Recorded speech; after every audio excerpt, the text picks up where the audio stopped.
嗨，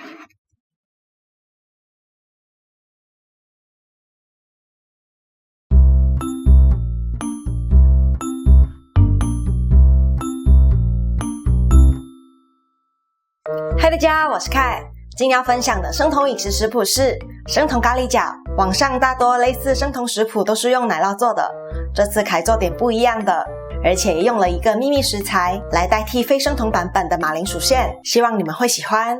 我的频道会在每周一和周四分享一款生酮、低碳、无糖的健康食谱，感兴趣的小伙伴记得订阅我的频道，并且开启小铃铛才不会错过每次的分享哦。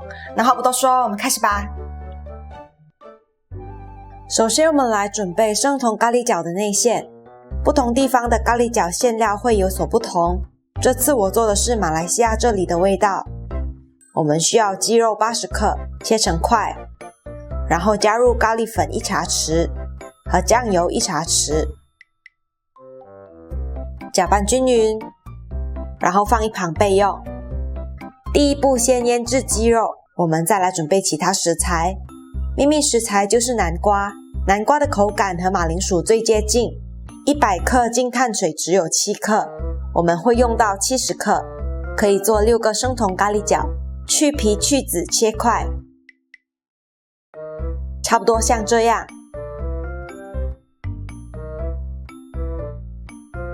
然后放一旁备用。另外我们需要洋葱35克，去皮洗干净，用自己习惯的方式切成丁，我都是横竖各切一遍，不够细再过几刀，然后放一旁备用。接着我们需要姜，去皮洗干净，一样切碎。10克蒜头也切碎，这次我也加了1颗水煮蛋，大多数食谱都不会碾碎，这次我决定碾碎，做出来的咖喱馅更绵密。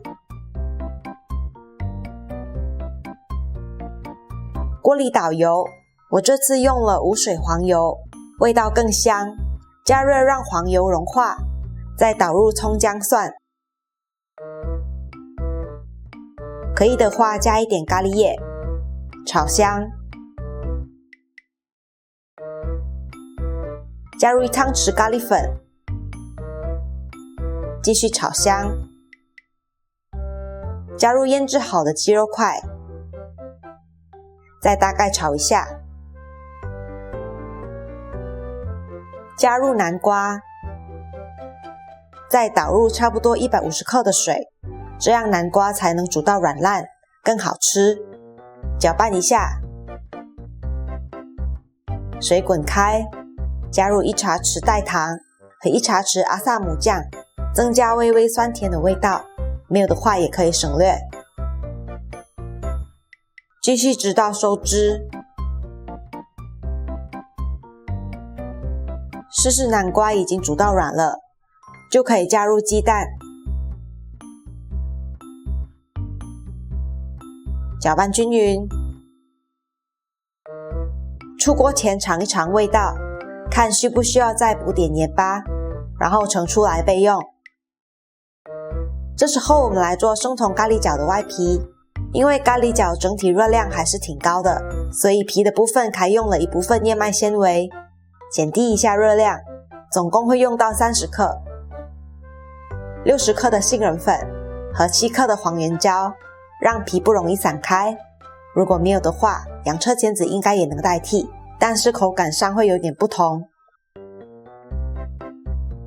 10克代糖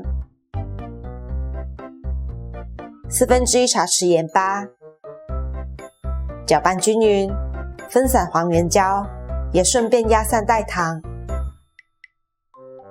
然后加入冷黄油30克，用刮板大概切碎黄油，戴上手套，把大块的黄油压散，差不多像这个散沙状质地就好了。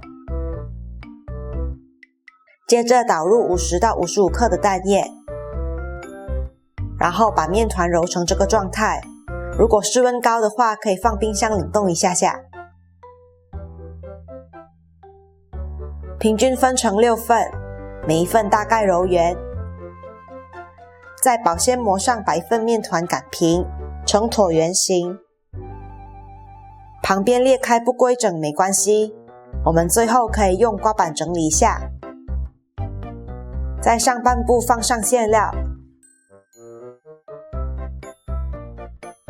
借着保鲜膜把下半部的饼皮折上来，边边压紧收口。这一系列操作一定要用保鲜膜，不然很容易散开或粘手。再用刮板整理一下收口处，用叉子压出纹路。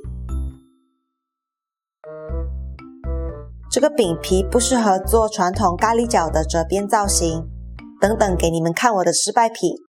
我们的1个生酮咖喱饺就包好了，4个是过后做成功的，另外2个是一开始的失败品。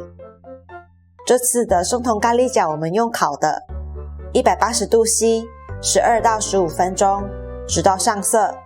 这次因为用了燕麦纤维做的饼皮比较白，但造型看起来还可以吧。里面的咖喱馅很香，口感很好，希望你们会喜欢。如果你喜欢这次的分享，记得为这影片点个赞。那我们过几天见咯，拜拜。